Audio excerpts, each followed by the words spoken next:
What if the quiet orphan boy everyone ignored was actually the missing grandson of one of Africa's most respected families? Every day, young Baraka swept the orphanage, wore torn clothes, and silently endured insults from classmates who called him the invisible boy. No one noticed his kindness, his intelligence, or the dreams he carried deep in his heart. To the world, he was just another forgotten orphan with no future. But one ordinary afternoon, a convoy of luxury SUVs arrived at the orphanage. An elderly stranger stepped out holding an old photograph, and the moment he saw the wooden pendant around Baraka's neck, he broke down in tears. What happened next stunned the entire village and uncovered a secret that had been hidden for 6 long years. Who was this mysterious stranger? Why had he searched for Baraka for so many years? And what incredible truth about the orphan boy's identity would leave everyone speechless? In a small village near Arusha, Tanzania, there lived a quiet 12-year-old orphan named Baraka Mosi. Every morning before sunrise, while other children were still asleep, Baraka was already awake. He swept the dusty courtyard of the orphanage, fetched water from a nearby well, fed the chickens, and helped prepare breakfast for the younger children. He never complained, never asked for rewards, never expected anyone to notice. The other children often laughed at him. "Baraka, why do you always work so hard? Nobody cares." He simply smiled. "My mother always said, the work you do when nobody is watching is the work that builds your future." Those were the last words she ever spoke to him. Baraka had lost both of his parents in a tragic road accident when he was only 6 years old.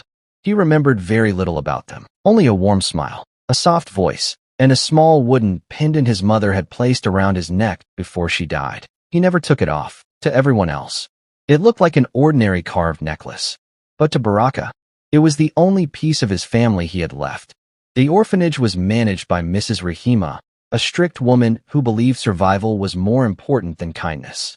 She treated the children fairly, but never affectionately. "Life is hard," she often said, "so stop expecting it to be easy." Some children feared her. Others avoided her. Baraka simply respected her. Every afternoon after school, he helped clean classrooms for a few extra coins. Then he bought bread and secretly shared it with younger children who often went to bed hungry. One evening, his best friend, Jabari, asked, "Why do you always give away your food?" Baraka smiled. "Because hunger hurts less when it's shared." Jabari shook his head. "One day, someone will notice how good you are." Baraka quietly replied, "I don't do good things to be noticed." At school, things weren't any easier. His classmates mocked his faded uniform.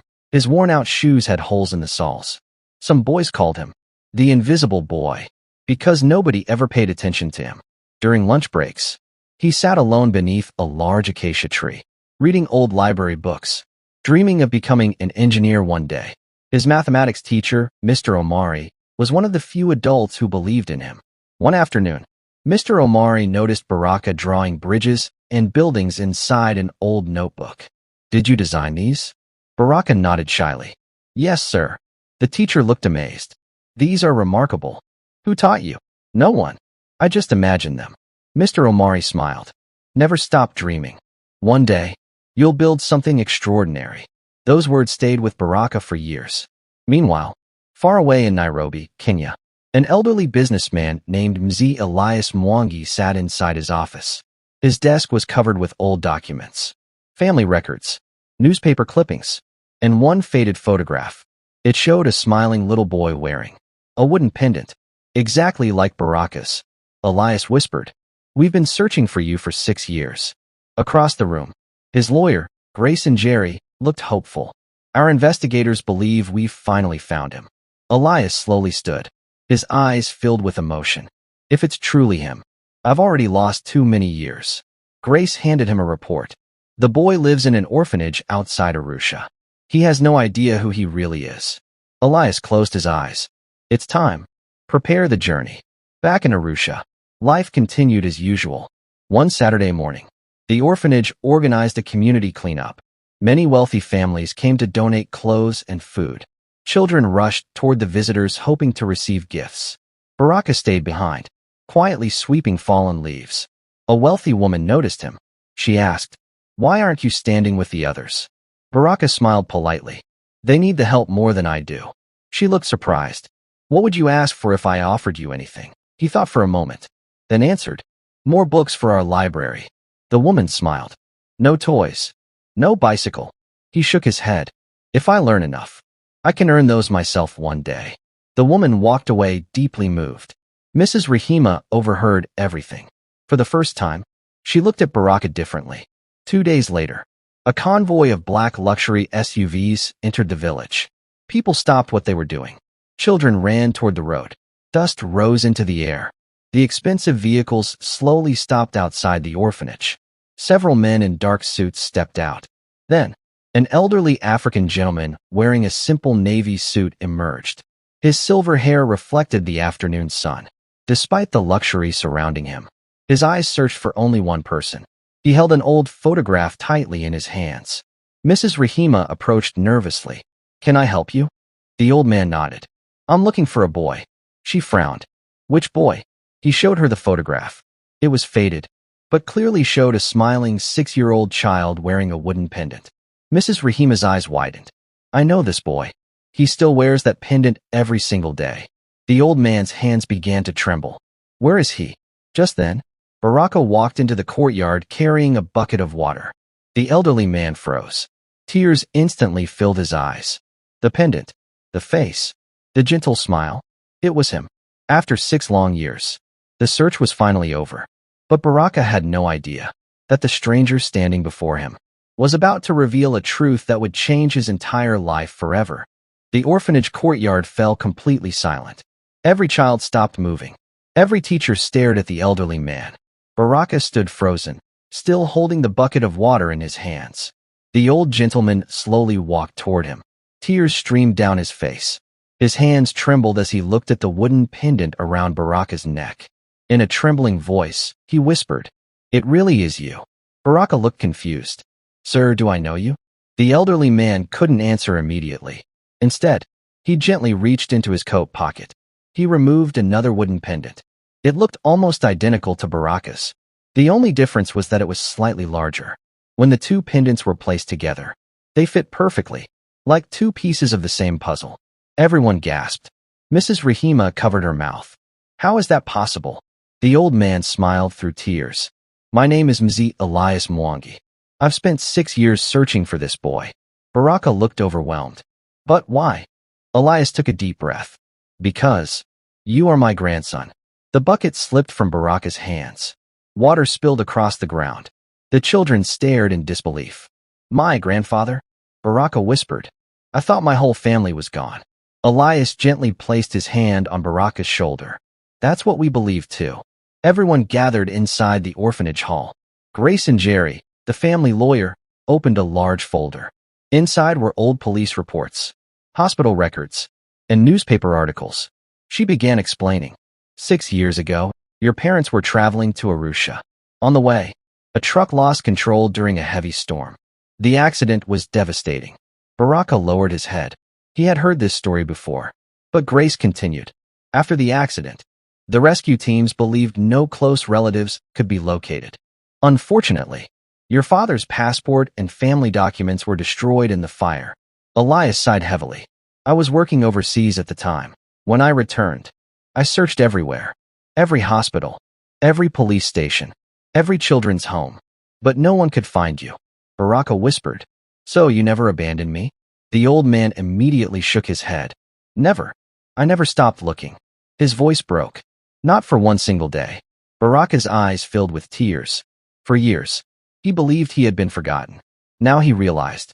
Someone had loved him enough to spend 6 years searching. Grace opened another file. She smiled gently.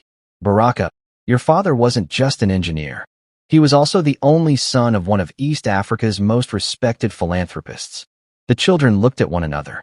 Mrs. Rahima frowned. What do you mean? Grace replied. The Mwangi Family Foundation has built schools, hospitals, orphanages, and clean water projects across East Africa. Everyone stared at Elias. Yet, the old man wore no expensive jewelry, no gold watch, no flashy clothes, only a simple navy blue suit. Baraka asked quietly, If you're wealthy, why didn't anyone know? Elias smiled. My father always taught us. If people know your name because of your money, then your money is louder than your character. Grace carefully placed a small wooden box on the table. It belonged to your mother. Baraka slowly opened it. Inside, he found dozens of family photographs, letters written in his mother's handwriting, his baby footprints, birthday cards, and one final envelope. It read, "For Baraka's 18th birthday." He looked surprised. "My mother wrote this." Grace nodded. She prepared it years before the accident. Baraka gently held the envelope against his chest. "I wish she were here." Elias embraced him. "So do I." The following morning, news spread throughout the village. The orphan is actually the grandson of a billionaire. People who had ignored Baraka for years suddenly became friendly. Some teachers praised him. Children who once mocked him wanted to sit beside him.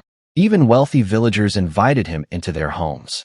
Mrs. Rahima noticed the sudden change. She quietly watched everything. That afternoon, Elias asked Baraka, "Would you like to visit my home in Nairobi?" Baraka smiled politely. "May I ask one question first?" "Of course. What will happen to everyone here?" Elias looked confused. "The children." Baraka nodded. "They're still orphans. If I leave today, they'll still need books. They'll still need food. They'll still need someone to help them." Elias looked at Grace.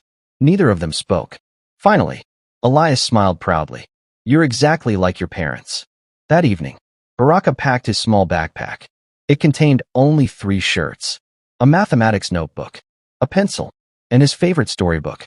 Mrs. Rahima watched quietly. She walked into her office, returned a few moments later, holding an old envelope. "I've kept this for 6 years."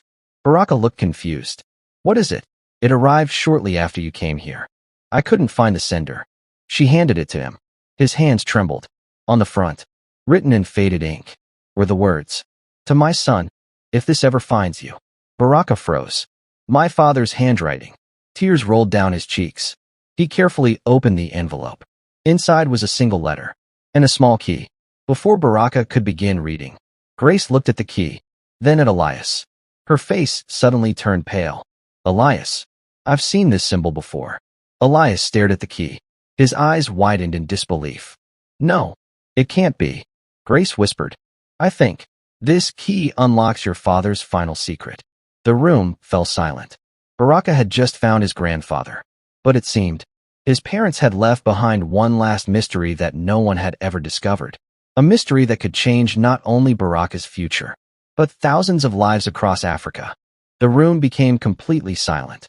Everyone stared at the small silver key lying in Baraka's trembling hands. Grace and Jerry slowly picked it up.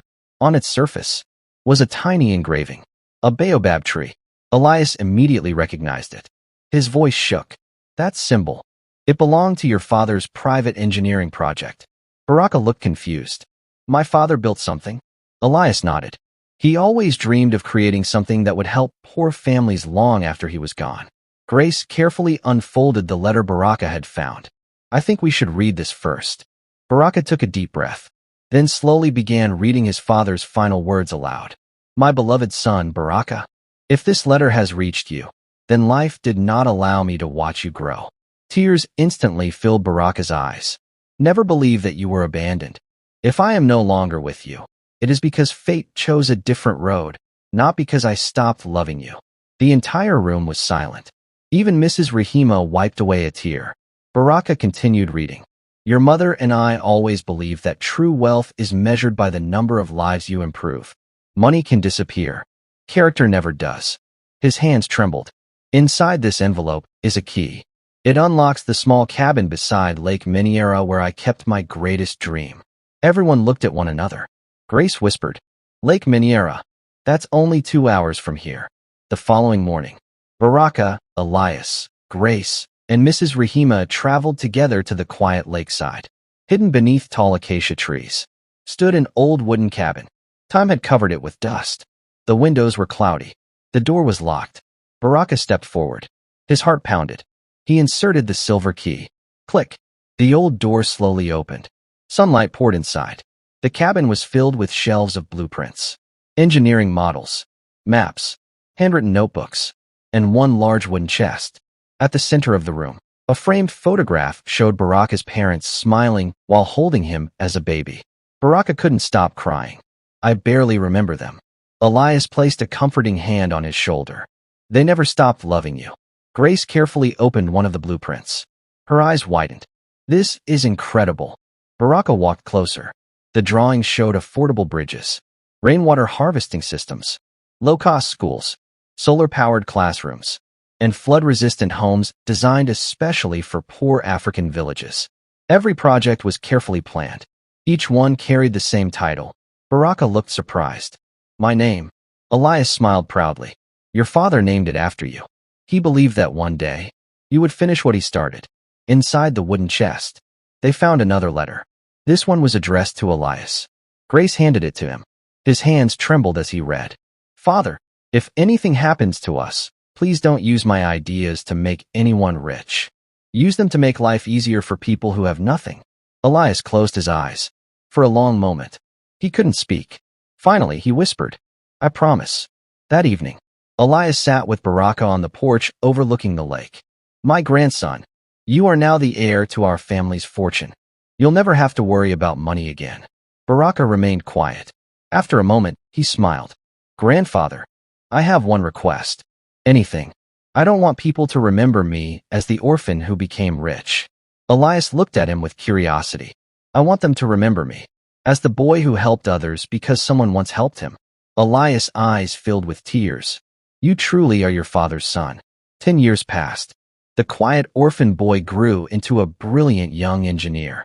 Baraka Mosi graduated at the top of his university class. Instead of accepting high-paying jobs overseas, he returned home. Using his parents' blueprints and his grandfather's foundation, he built schools in remote village. Safe bridges connected isolated communities. Solar-powered classrooms brought electricity to places that had never known light. Thousands of children received scholarships. Clean water reached villages that had walked miles every day for a single bucket. The world began calling him the engineer with the kind heart. But Baraka never accepted the praise.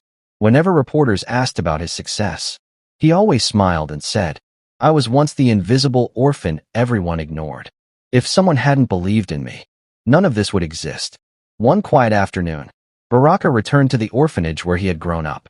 The old buildings had disappeared. In their place stood a beautiful modern campus. A library, science laboratories, dormitories, a playground filled with laughter. Above the entrance, a sign read, Mrs. Rahima, now retired, greeted him with tears. I hardly recognize you. Baraka smiled. You taught me discipline. You gave me shelter when I had nowhere else to go. She lowered her head. I wish I had shown you more love. Baraka gently hugged her. You gave me hope. That was enough. Nearby, a young orphan boy sat alone under a tree reading an old mathematics book. The sight reminded Baraka of himself. He walked over. What are you reading? The boy smiled shyly. I want to become an engineer. Baraka sat beside him. So did I. The little boy looked surprised. Really? Baraka nodded. Never let anyone convince you that your dreams are too big. He removed the wooden pendant from around his neck. The same pendant his mother had given him years ago. He placed it gently into the boy's hands. My mother told me something I'll never forget. The work you do when nobody is watching is the work that builds your future. The boy smiled. I'll never forget that. Baraka looked toward the sky, smiling through tears. Somewhere he felt certain. His parents were smiling too. Because the quiet orphan boy everyone ignored had become the man who made sure no child would ever be invisible again. If you found out that a quiet orphan child around you had incredible potential, would you choose to ignore them like everyone else? Or encourage them and help change their future? Tell us your honest answer in the comments and explain why. We read every comment.